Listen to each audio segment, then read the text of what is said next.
Hello everyone, welcome to this video. I'm at B&M Bargains today in Accrington and I've come to see what all the fuss is about. I've seen lots of posts on social media, well Facebook, saying how what great bargains they've got. So I thought I'd get down here. I've been meaning to get down here for a little while. Hope I'm not too late. I've done a few of these videos now. I did home bargains, that was very popular. I did B&Q, that was also very popular. I did a local garden centres to me, that wasn't so popular. Obviously hasn't got the national reach that Home Bargains and B&Q have. So I thought I'd come to B&M. Most B&Ms, if they're outside of the town centre, do have a garden centre attached to them now. And I have been surprised in the past by the range of plants they've got. Not every B&M garden centre is the same as the next one, so some are smaller and some are bigger, and the big ones do carry more range, not just more of the same stuff. I don't work for B&M. I don't work for anyone selling plants. I'm not affiliated with anyone. This is just for my YouTube channel, and I hope you enjoy. And if you do enjoy the video, please do like, please do subscribe. I'm really trying to get to 1,000 subscribers this year. I'm at 909 at time of recording, so do your bit. It doesn't cost you anything. Just hit the subscribe button and I'd really appreciate it.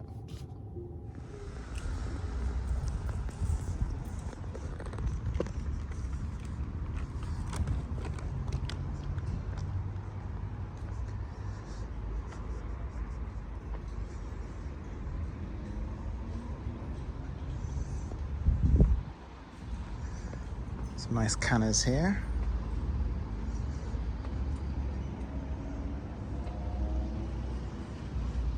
Muss basjoo, £6.50.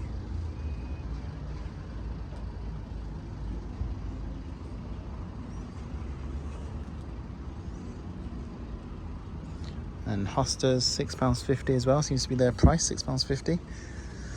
Whatever you like, that's the price.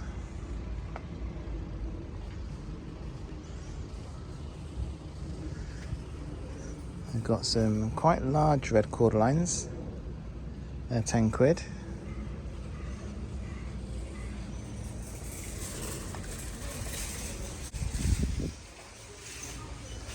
Have a quick look over here as well.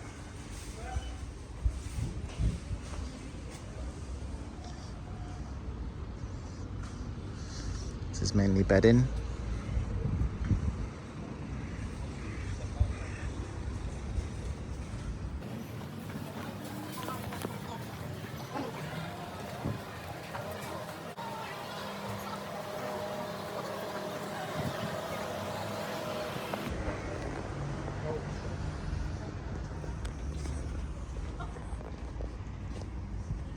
Start on the left. Some small cordylines here, £5. I'd say the bigger ones at 10 quid would be better value. So they are fairly slow growing. It wouldn't go from that little one to the big one in a year. It'd take maybe 3 years, I'd estimate, certainly in my climate.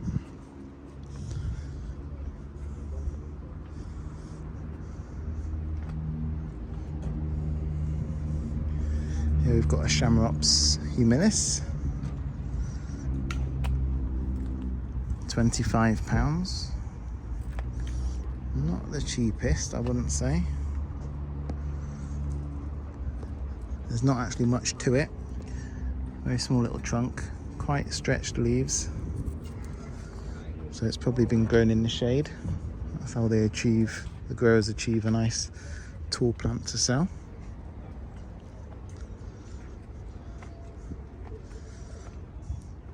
Loads of nice pots here. Reasonably priced as well, look, 19 quid. They're plastic, of course. And they've got this annoying little rim, which means when you go to pot a plant on, it's sort of trapped in the pot by this rim. Makes it quite tricky to get out. So there's a few cordylines down here. Oh, these ones are £12.50. They look just like the £10 ones. Maybe a touch bigger. And they've got the green ones as well. These ones have a stripe on them, which they're calling them cordyline pico. So it's not your standard green cordyline australis, which has a green leaf just like this one. These ones seem to have a stripe on the underside. So £12.50. That's a reasonable price, I'd say. A decent size. More of them over here.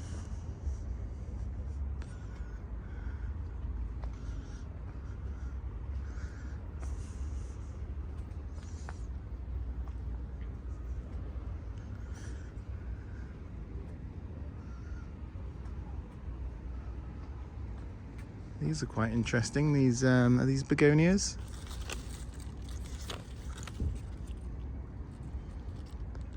Begonia non-stop. Quite nice big leaves.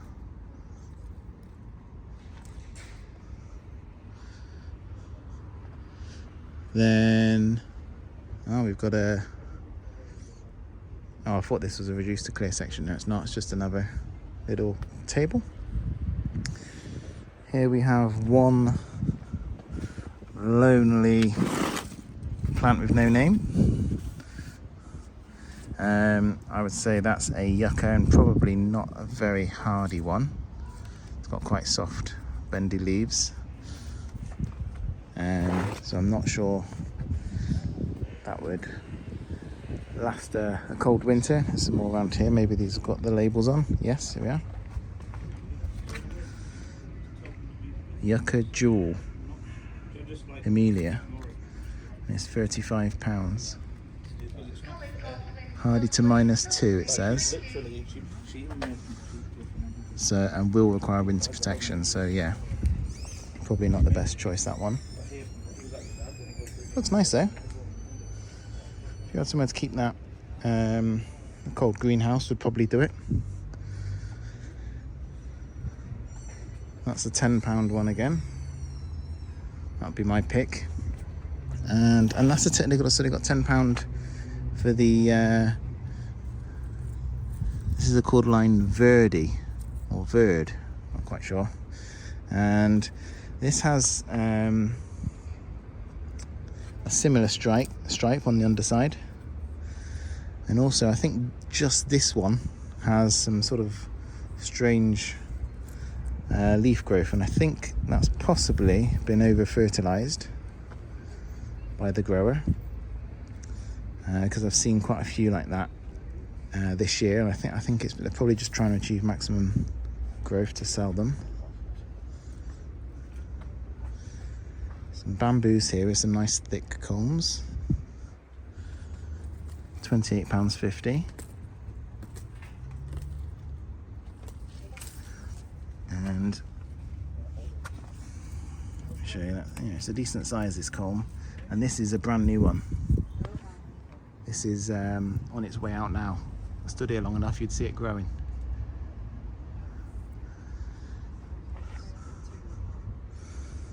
So that's quite nice, but it will need protection.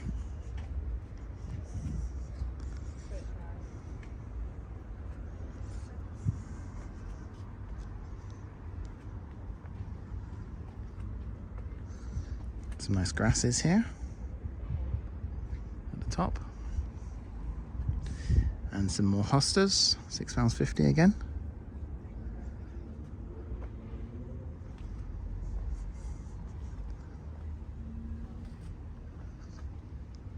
Here's the reduced to clear.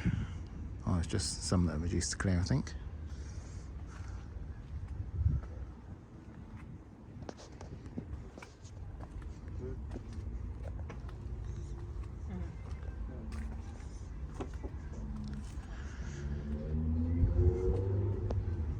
Quite a few lilies here. £10 for a pot with, this one's got 5 plants in, that one's got 4, another one with 5 there. They're quite big plants, Yeah, these are big old pots. But it doesn't seem that cheap to me. With someone like B&M, obviously you expect everything to be a bargain. Similarly, these acers, I know acers are slow growing, but £37.50 for less than a metre.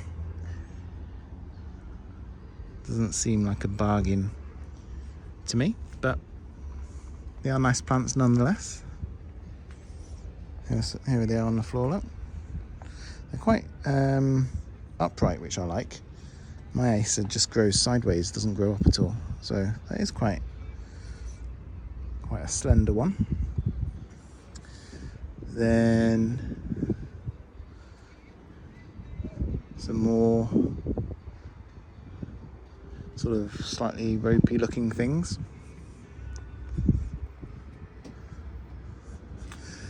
I think the amount of reduced plants does say something about the level of care they get here. And I don't, it's no one's fault. People probably aren't trained to look after them, and probably there aren't enough staff to look after them. It's just a numbers game to someone like B&M, isn't it? To get them in cheap, sell them quick. If you don't sell, just mark them down.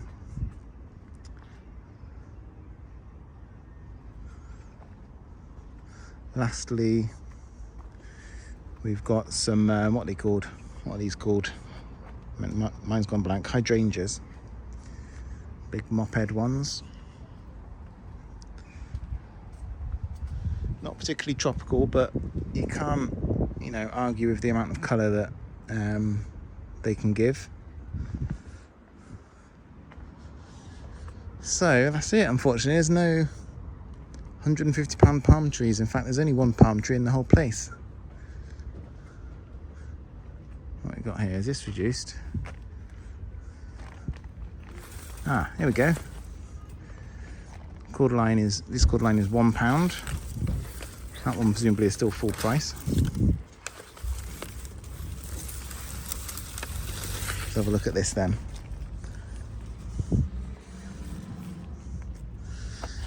The centre growth is extremely healthy.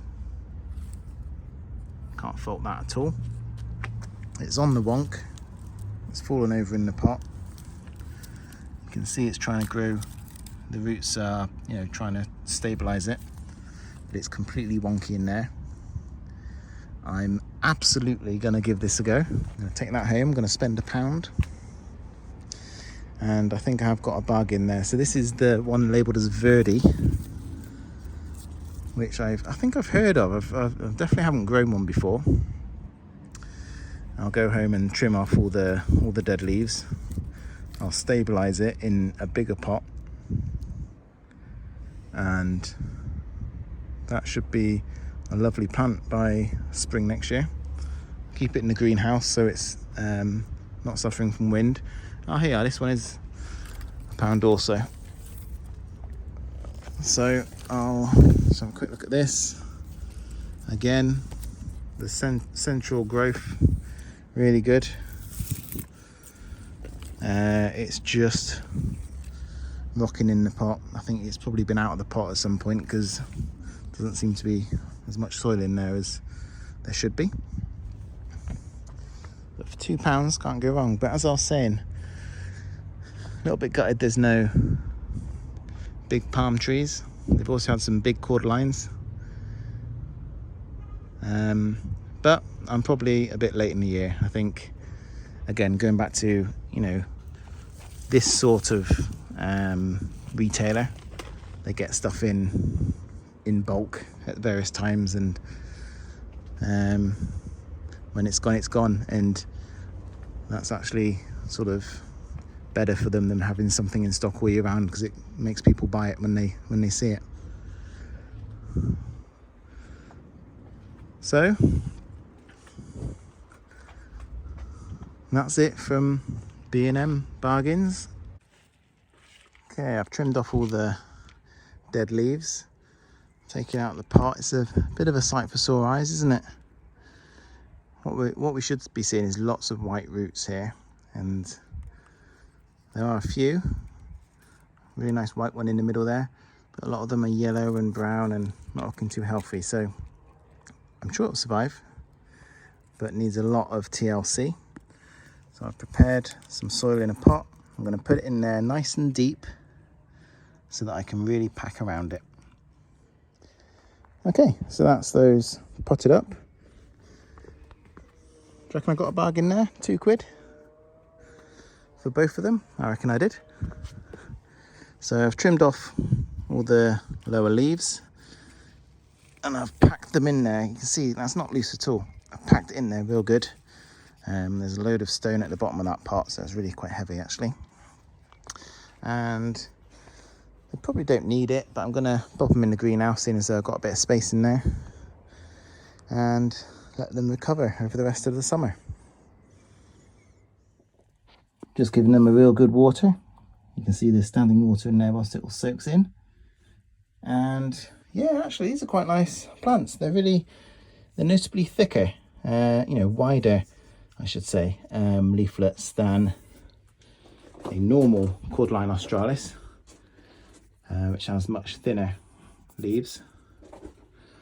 Although they perhaps look thinner than a normal. I don't know what's going on in here. They look really thin to me. But that is definitely thicker than the average cordyline australis of this age, I would say. Whether that's the way it's been grown or whether it's because of the breed, we shall wait and see. So that's all from here. I will be doing a full garden tour in the coming days, so please do subscribe to the channel if that would be of interest, and I will be doing more garden centre tours as well over the coming weeks and months. So thank you very much for watching, if indeed you still are.